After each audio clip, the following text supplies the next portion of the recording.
I love it. I love it. I love it. Look at this. This is the greatest thing I've ever seen. Hey, I'm not surprised.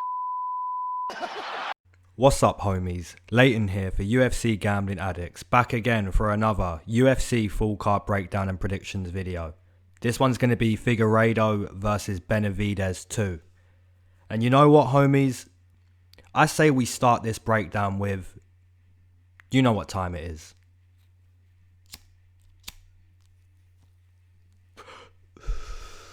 I gotta keep you guessing, guys. We've never started a breakdown with a smoke break, but now is the perfect time. So I've had an idea for my channel, and it's gonna be weekly goals, breakdown goals. So every week I'm gonna set a target to be met, and every week we're gonna see whether or not we've hit that target. You know, I thought it'd be like a fun little idea to bring into the channel. So yeah, let me know in the description below, the comments below, the smoke break already hitting. Let me know in the comments if you think that's a good idea for this channel. So the goal for this one is going to be 2+ channel memberships. So 2 channel memberships and we've met that goal, or 2+, I guess. 350+ head kick likes. You can use your own technique, I guess, you know. But yeah, 350+ likes on this one. And let's go for 100+ comments. You know, I think that's a pretty reasonable goal to start this channel with. You know, I thought it'd be a cool idea. So yeah, let me know. We do have a new channel member. Shout out to Def Jam Blaster. You're an absolute G, my friend. Thank you very much. So that's 6 channel members now. If we can have that to 8 by next week, we've met the goal there. But don't forget to smash those likes and those comments as well. You know, we've got to meet all 3 goals.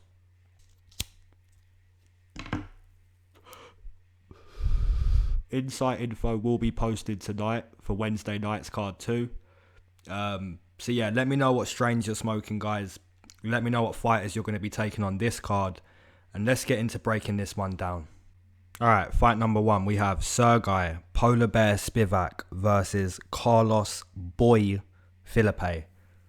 And we're going to start with Spivak. So Spivak comes into this fight 1 win, 2 losses inside the UFC. I believe Spivak is primarily a grappler based off his past UFC fights. Fight, flight or freeze is built into humans. Spivak completely froze against Walt Harris in his UFC debut. He was able to use his grappling very well against Tai Tuivasa. His most recent performance didn't go too well.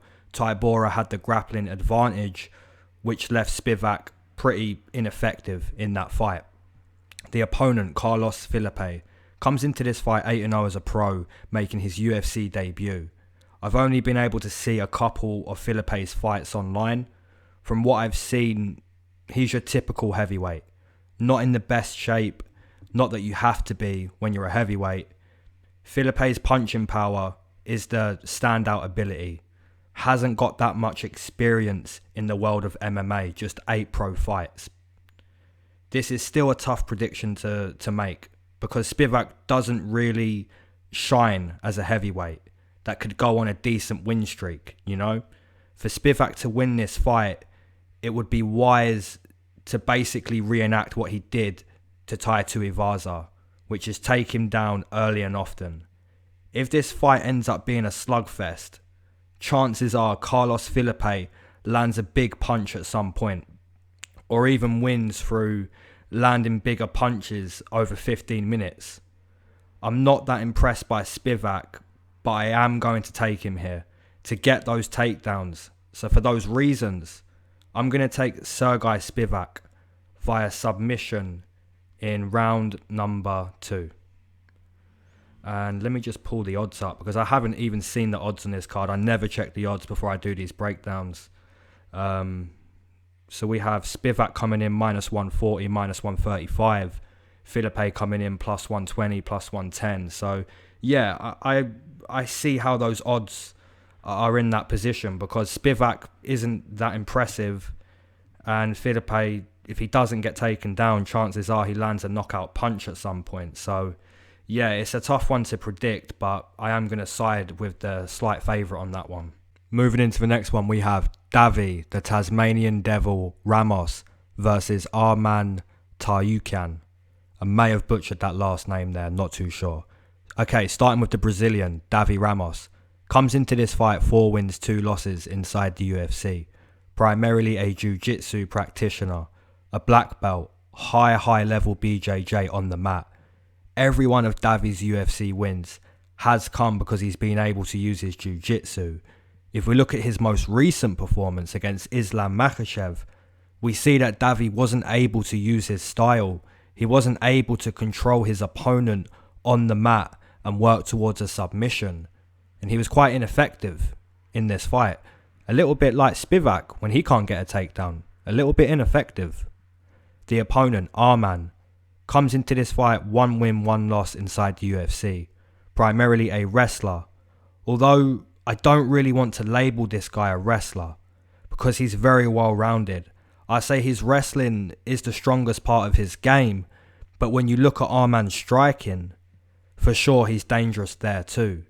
I believe Arman has or does train at Tiger Muay Thai, which is a brilliant striking camp, one of the best in the world. Both of these fighters have a common opponent, being their last fight, Islam Makhachev. Islam kinda struggled, maybe not struggled to take down Arman, but it did look very competitive with the wrestling. Davi Ramos, in my opinion, will have to take down Arman to have success in this contest, whether it's finding a submission, which he does best, or securing and controlling the opponent for 15 minutes to win that decision. For me, Arman is good enough to make that job difficult for Davi. So purely for those reasons, I'm going to take Arman via decision. And the odds, we have Arman coming in -200. A lot of respect going into this fighter. That's nice to see. He's a very well-rounded fighter with very, very good wrestling. Davi returning +170, +180. Now, Davi will not be a +180 if he can use his jiu-jitsu in this fight. But if he can't and he's made to stand, then +180 for sure. Arman -2, I like that. Moving into the next one, we have Malcolm X Gordon versus Amir the Prince Albazi. And we're going to start with the Canadian. So Malcolm comes into this fight 12 wins, 3 losses as a pro, making his UFC debut. I believe Malcolm Gordon is the #1 ranked flyweight coming out of Canada. Quite a big frame for a 125er. Malcolm likes to use his grappling a lot with his opponents. He uses those long arms very well. Has Kimuras and armbars on his resume. He has been TKO'd a few times, even stunned in fights he's won. So he's not the most durable 125er I've ever seen. He can be hurt. Now the opponent, Amir Albazi, comes into this fight 12 wins, 1 loss as a pro, also making his UFC debut. Training out of London Shoot Fighters, which is about 45 minutes down the road from me. Amir is coming off a loss to Jose Torres, a fighter who has been in the UFC before. It was quite a close fight. Albazi backpedaled a lot in the first round, got tagged up quite a bit by Jose Torres. But in the second round, Albazi basically backpacked Torres the entire round.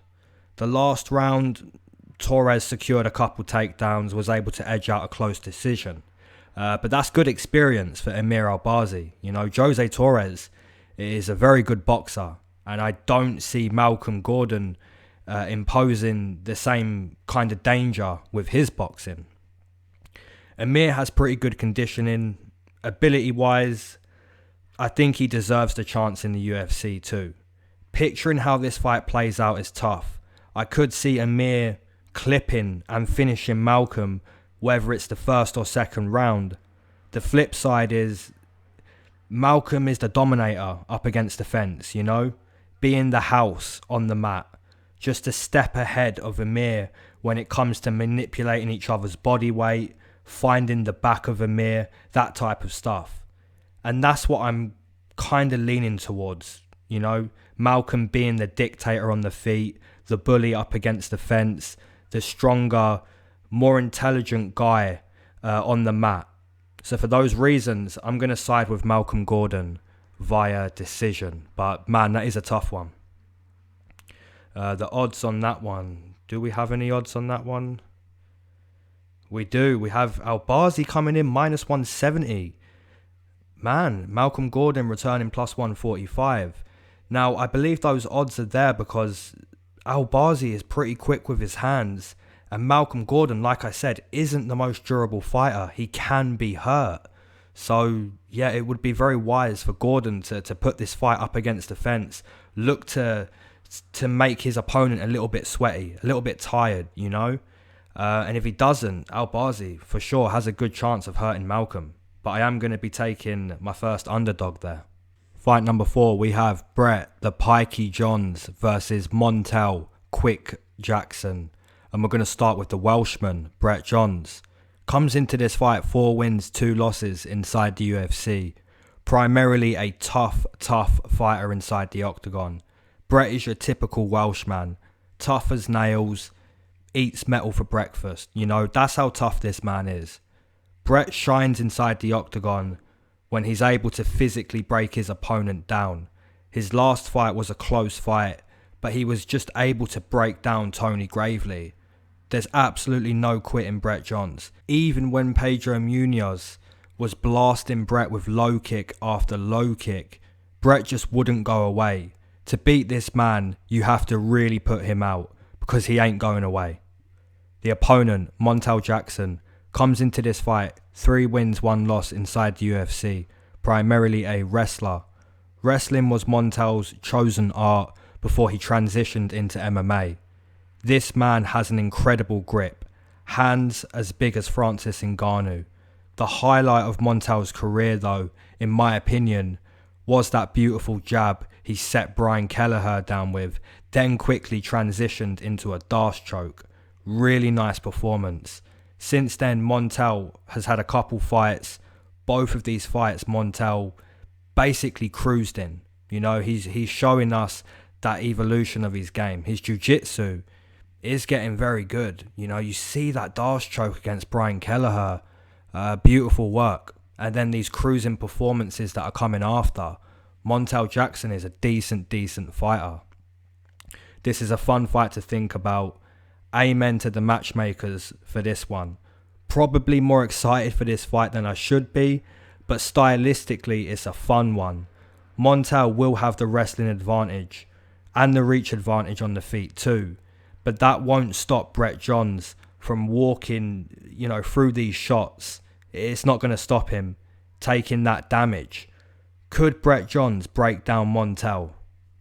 Yes, he could. He's got the heart to break down anyone who isn't mentally and physically strong enough to compete with him.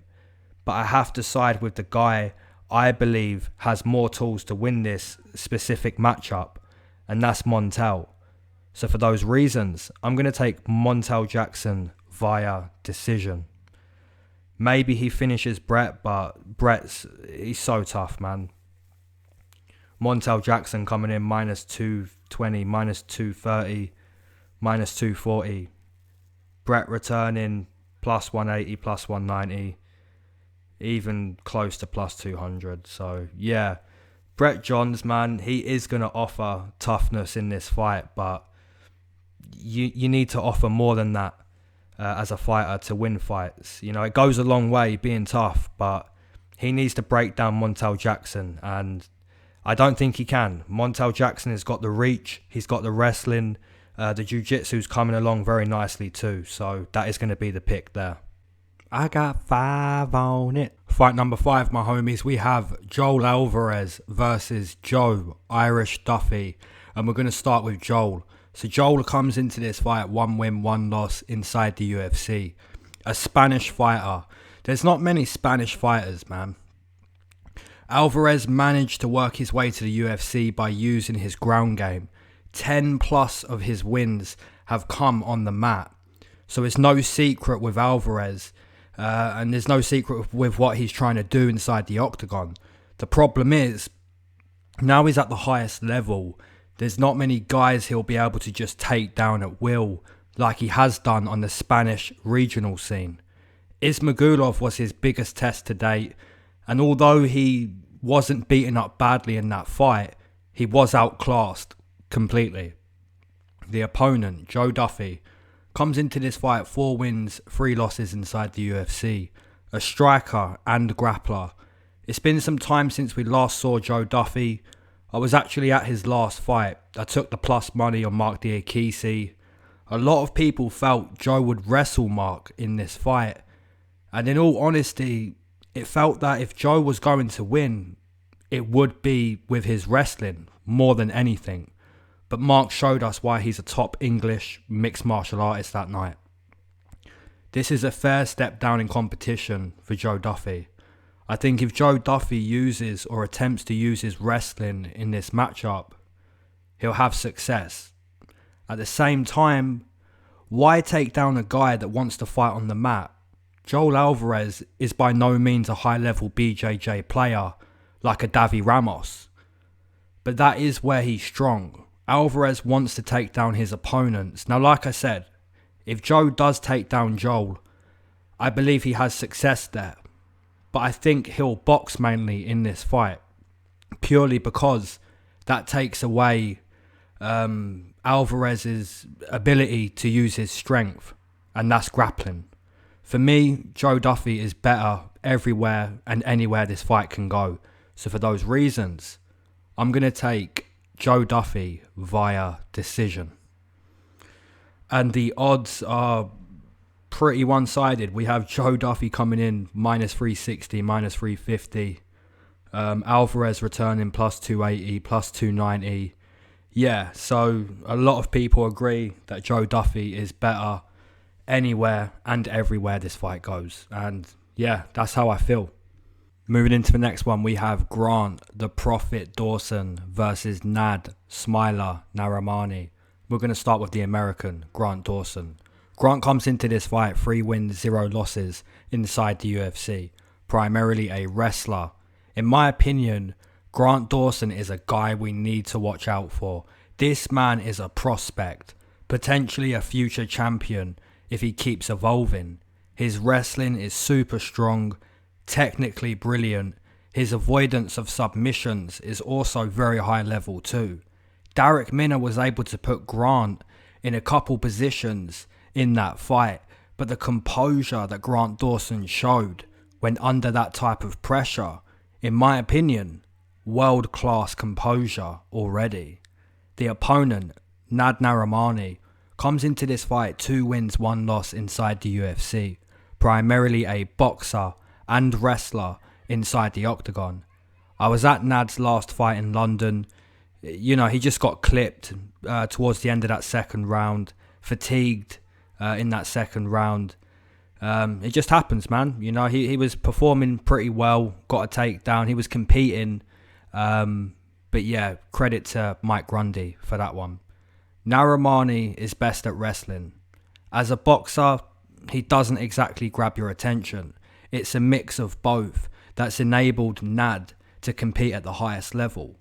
The problem for Nad in this fight is he's coming up against a guy who can wrestle very, very well, maybe much better than Narimani. I think the UFC know that Grant Dawson could be a future champion, a future great, and because of that, I feel like he's getting favourable matchups. Is Narimani a level up from Darrick Minner? I don't think so. Maybe in wrestling, but in the jiu-jitsu world, absolutely not. I don't see many paths to victory for Nad in this fight. For those reasons, I'm going to take Grant Dawson via submission in round number 1. Yeah, man, we have Grant Dawson coming in minus 250, minus 260. And I can see why. It's just a favourable matchup for him. I see him out-wrestling Nad, being able to avoid any dangerous punches standing. Yeah, Grant Dawson, minus 250. You can't really argue with it. Nad coming back plus 200. Is it worth a play? Probably not, man. Grant Dawson is just going to wrestle. He's going to wrestle in this matchup, and if Nad can't keep up there, Grant Dawson is going to dominate. All right, fight number 7, homies. We have Khadis Ibrahimov versus Roman Dolidze, and we're going to start with the Russian Khadis. So Khadis comes into this fight 0 wins, 2 losses inside the UFC. Rewatching Ibrahimov's UFC fights, his striking defense is nowhere near the highest level, nowhere near it. The heart and toughness he has shown, I give credit to that, but it's not what we want to see. Ibrahimov just hasn't lived up to any decent expectation as of yet. He hasn't competed with his opponents yet. Hopefully he shows somewhat of an improvement coming into this fight. Now the opponent, Roman Dolidze, comes into this fight 6-0 as a pro, making his UFC debut. Roman is primarily a smasher inside the octagon, whether it's ground and pounding you or simply stalking you until he lands a big overhand. This man is looking to take you out. He's looking to take your head off. Purely because of Ibrahimov's bad defensive striking, the pick needs to be the newcomer, Roman Dolidze. Now, if Ibrahimov can show us improvements, even get his own takedowns, then maybe it's a different story. But for me, the story will be Roman Dolidze clipping Ibrahimov and finishing the fight.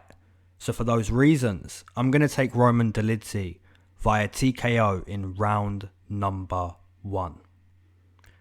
And let me just pull these odds up if I can find them. We have Roman Dolidze coming in at minus 190, minus 185. So the line is pretty okay. Not that much money going into Dolidze. I was expecting like a minus 300 or something ridiculous like that, purely based on Khadis and his past 2 UFC fights. But yeah, I'm just kind of putting 2 and 2 together for this one. You know, Khadis has taken a lot of damage in just 2 fights.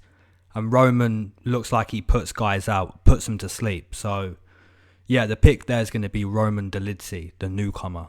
First fight on this main card, we have Alexandra Pantoja versus Bullet Askarov. And we're going to start with the Brazilian. So Pantoja comes into this fight 6 wins, 2 losses inside the UFC. Primarily a jiu-jitsu fighter with a very decent striking game too. Pantoja is pretty much a veteran of the 125 weight class at this point. There's not many fighters who have the BJJ that Pantoja possesses at 125. He's coming off a beautiful win over Matt Chanel, but in that fight, Matt actually clipped Pantoja before that knockout. We have to remember, when we see Pantoja in these striking battles, it's not where he's best. You know, Pantoja will always be best when he's using his jiu-jitsu. But this is how well-rounded this guy is. His striking game is very appreciated. You know, he's a nasty striker. Now, he has been outclassed on the feet by Figueiredo. But you look at his performance against a guy like Brandon Moreno on the feet. Man, Pantoja looked great. Now, the opponent, Askarov, comes into this fight 1 win, 1 draw, 0 losses inside the UFC. Primarily a grappler inside the octagon. Prior to his UFC debut, I was quite high on Askarov. Now, I'm not as high anymore, but man, this guy does have the potential to be a household name in the future. His wrestling is very, very strong. Just needs to improve his ability when it comes to striking. But then again, you look at a guy like Khabib, who keeps it pretty simple on the feet, pops a jab, and then shoots when the chance presents itself. Askarov kind of has that style too. Earlier I said Pantoja is always best on the mat, and I stand by that. I believe he'll have the advantage on the mat in this fight, and even the advantage on the feet too. Pantoja just has more tricks to offer in this fight. Maybe Askarov will end up on top a few times, but Pantoja has slick BJJ that could cause a lot of problems for Askarov. I'm going to side with the fighter that I believe just has more to offer to his opponent. So for those reasons, I'm going to take Pantoja via decision. And Pantoja coming in minus 200. Askarov returning plus 170. Now, I don't agree with those odds too much. I think it should be a little bit closer. Maybe Pantoja minus 160, minus 150. But at the same time, you know, I kind of give Pantoja the advantage on the mat and the striking. You know, Pantoja is a veteran. He's a very tricky guy to figure out. But minus 200 is a little deep. Ariana, the Violence Queen, Lipski versus Luana, Carolina. And we're going to start with the Brazilian. Hey, what one? Ariana. So Ariana comes into this fight 1 win, 2 losses inside the UFC. Primarily a striker inside the octagon. Lipski prior to the UFC was smashing girls, taking souls. When she joined the UFC, it didn't carry over. Molly McCann and Joanne Calderwood both able to outclass Lipski. Molly McCann was even able to ragdoll Lipski at times. Despite those losses, Lipski does have the ability to show us that nasty, violent side of her striking game. The opponent, Luana, comes into this fight 1-0 inside the UFC. Also fought on the Brazilian Contender Series, where she had a nice controlled performance. She was taken down a couple times, pushed up against the fence too, but apart from that, she controlled the striking. Luana is primarily a Muay Thai striker. She's quite tall and long for the weight class, which will naturally put your hips higher up than normal, which will leave problems such as low kicks being more available if your stance is wide or you're not moving enough. It will also give your opponent more chances to level change into takedowns, and we saw that on the Contender Series against Luana. If I'm looking at who's the better striker, I think that's Lipski.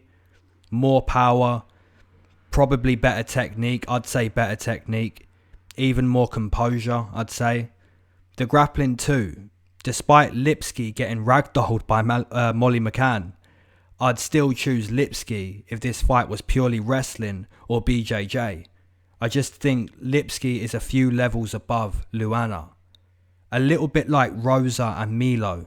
Maybe not that much of a difference in levels, but I'd definitely say Lipski is a bit more talented than Luana. So for those reasons, I'm going to take Ariana Lipski via decision.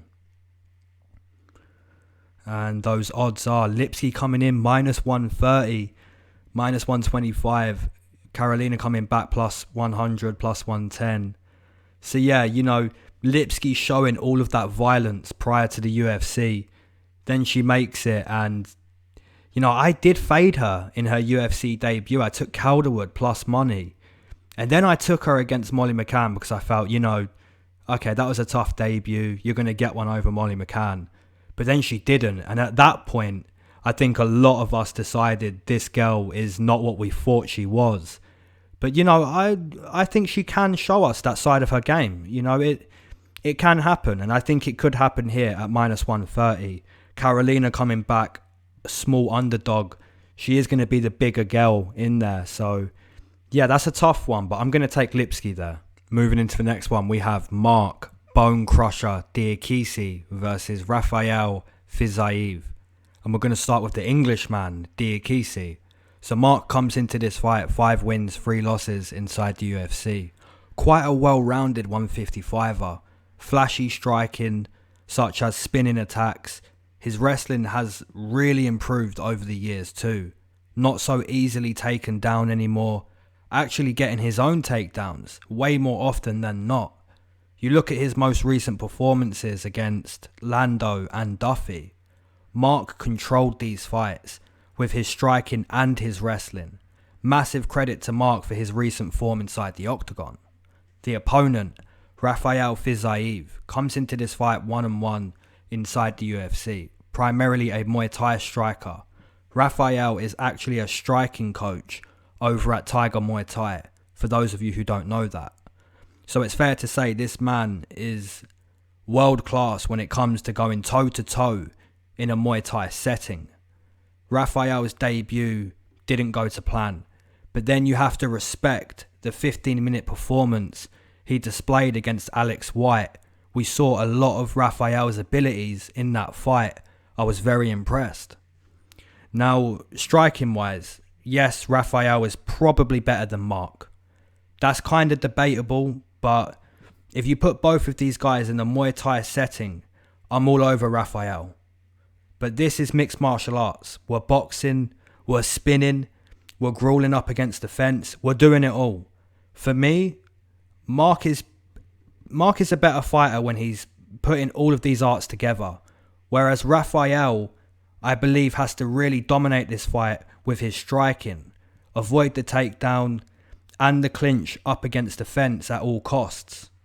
For me, it's Marc in this one. I think he can put it all together better than Rafael. Maybe not kicking and going toe-to-toe Muay Thai, but if you're level changing, if we're throwing straight punches, I think Marc can put it together a little better than Rafael. So I'm going to take Diakisi via decision. And I'm interested to see the odds on this one. We have Marc Diakisi getting some respect now. I like that. Marc Diakisi minus 150, minus 160. Rafael Fiziev coming back plus 140, plus 135, plus 130. Yeah, I mean, this line is pretty spot on. I mean, Fiziev can win this fight. He's a brilliant, brilliant striker. But we're mixing it. You know, this is mixed martial arts. We're mixing our arts together. And I think Marc Diakisi is just more well-rounded, has more tools, has more abilities, more options to win in this fight. Whereas Fiziev, he's going to look to use that Muay Thai non-stop for 15 minutes. Marc needs to take him down, and I think he can. Homies, you know what time it is. Let's get another smoke break hit up before the co-main and main event. We love the smoke sesh over here, guys. Let's go. Oh, not now. Not now. No.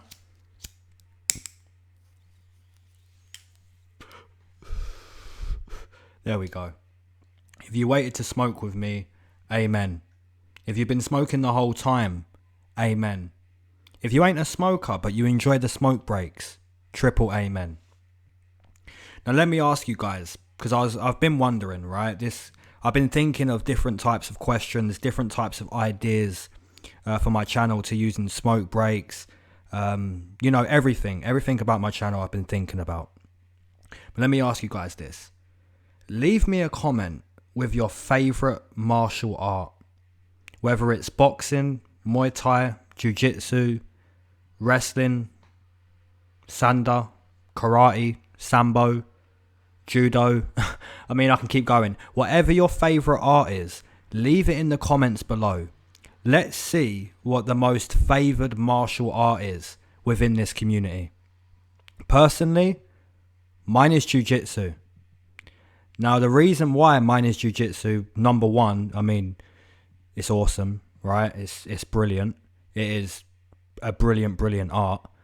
But one of the main reasons why Jiu-Jitsu is my favorite is, now, I can't remember who said this. And I said this on my last smoke break. I said, someone said that it's not a fight until you have to overcome something. And someone left a comment saying it was Dustin Poirier. And then someone else left a comment saying it was Teddy Atlas. And I listened to both of those guys, so it could have been either one. But someone said that Jiu-Jitsu, it hasn't hit its peak. You know, there's still improvement in the Jiu-Jitsu world. Whereas boxing, wrestling, kickboxing, Muay Thai, all of these other arts, they've plateaued. You know, they aren't evolving. There's nothing else you can really add to them. Whereas Jiu-Jitsu, in 10 years' time, man, it's going to be very, very good to watch.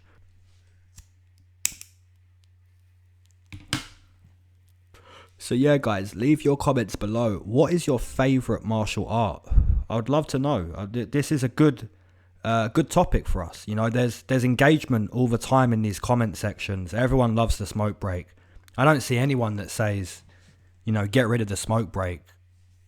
So yeah, I appreciate that. I love that you guys enjoyed this moment of each breakdown. So let me know, what is your favourite martial art? Alright, let's get into the co-main and main event. And if you didn't catch the first smoke break at the start of the episode, please go back and watch that, or listen to that in other words. Co-main event, we have Jack the Joker Hermansson versus Kelvin Gastelum. And we're going to start with the Swedish fighter, Jack Hermansson. So the Joker comes into this fight 7 wins, 3 losses inside the UFC. Primarily a mauler inside the octagon. Takedown defense is absolutely needed when you're coming up against Jack. The weakness for Jack is being forced into a stand-up fight. We saw Cannonier force Jack into a battle on the feet. We saw Santos force Jack into a battle on the feet. And you see how those fights played out. It didn't go too well for Jack Hermansson. Now the opponent, Kelvin Gastelum, comes into this fight 11 wins, 5 losses inside the UFC. Primarily a boxer inside the octagon. Previously fighting at 170, now a solid fighter at 185. It's no secret where Kelvin is dangerous. And that's any time he's not on his back. If this man is able to box, you're in trouble. Not the biggest 185er, but the speed he possesses at this weight class is also a danger for any man that tries to strike or box with Kelvin Gastelum. This fight is a brilliant co-main event. 2 very different styles coming up against each other. Kelvin, as we know, will want to keep this fight standing. If he does, there's a very, very good chance that he sleeps Jack Hermansson at some point. Now the flip side, in my opinion, is equally as credible. Jack Hermansson is a big, strong 145er who probably does possess the ability to take down Kelvin and maul him. Honestly, whatever side you're on, I don't think it's a bad pick. But for me, I'm going to side with the wrestler, Jack Hermansson. He knows he cannot stand with Kelvin. The takedown is essential in this fight, and I believe he can get those takedowns and potentially finish Kelvin on the mat. So for those reasons, I'm going to take Jack Hermansson via decision. Now we look at the odds for this matchup. We have Jack Hermansson coming in plus 100, minus 110. Kelvin Gastelum returning minus 110, minus 115. These odds are perfect. This is a great co-main event. Nothing like Tim Elliott versus Ryan Benoit, but we won't get into that. You know, this is a really legit co-main event.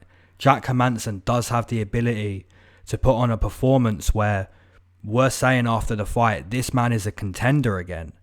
On the flip side, Kelvin Gastelum offers the same thing. You know, he has the ability where after the fight, we're saying Kelvin Gastelum can put anyone out. I mean, you look at some of his boxing knockouts, the Michael Bisping one, just nasty.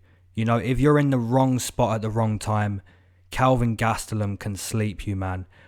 He did touch Adesanya as well, and that guy is pretty untouchable. You know, his movement, his dancing, pretty untouchable. And Kelvin was able to touch that guy's chin. So the chances are, if Jack doesn't take down Kelvin, he could get slept. Main event, we have Deiveson Figueiredo versus Joseph Benavidez. And we're going to start with the Brazilian. So Figueiredo comes into this fight 7-1 inside the UFC. A nasty Brazilian fighter with many fighting arts established within his arsenal. He's a BJJ fighter, a brilliant boxer, the karate stance that he can adopt during his fights too. His scrambling ability, wrestling ability. I've been high on Figueiredo from his UFC debut. I've never picked against him purely because he is so well-rounded.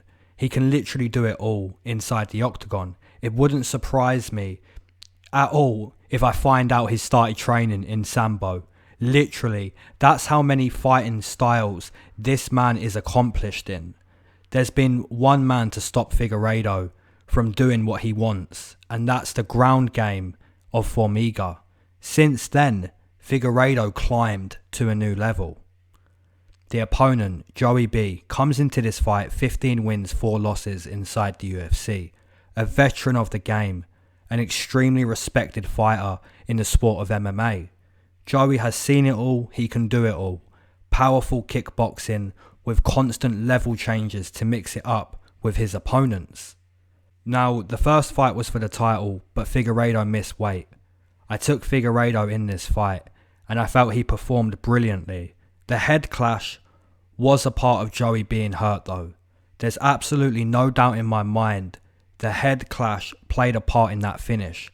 That being said, Figueiredo still needed to set Joey down with that sniper right hand, you know, one of the best straight punches we've seen this year, in all honesty. Now, could this fight go down differently? Yes, it could. Joey could get those takedowns and zap the energy of Figueiredo. And if he does zap the energy, those takedowns will keep coming. The flip side is Figueiredo doesn't give those takedowns up. That's the side I feel is more credible. That's what I sided with in the first fight. And that's what I'll side with in the rematch. Figueiredo keeps this fight standing and finishes Joey Benavidez with his boxing again. My pick is going to be Figueiredo via TKO in round number 1. And the odds, I mean, this is what happens, right? You fight a guy and you prove the world wrong, and now suddenly you're a minus 220. You know, it's like Joey Benavidez has no chance. And I don't subscribe to that opinion. You know, it's the same thing with Max Holloway and Volkanovski, right? Volkanovski proves the whole world wrong, and now suddenly Max Holloway's plus 200 and he has no chance. And we didn't see that. We saw Max Holloway perform very well, right? And that's what I'm trying to say here. Joey Benavidez at plus 180, don't be shocked if he wins, because he does have the ability to win. He was the favourite going into the first fight. You know, that headbutt was a part of Joey being stunned, and Figueiredo set him down with a right hand. But Figueiredo is a big guy for the weight class, man. And if he doesn't get taken down by Joey B, the difference in the punches, I feel is going to be the same thing. It's going to be Figueiredo hurting Joey Benavidez, hurting the veteran. And that's what I have to side with here. But the odds, I disagree with. I think they should be a little bit closer. Yes, Figueiredo should be the favourite, but minus 220, no. More like minus 170, minus 160. It should be around that area. Alright guys, if you've enjoyed this breakdown, make sure you help me with the breakdown goals and leave your comments down below. Alright, peace.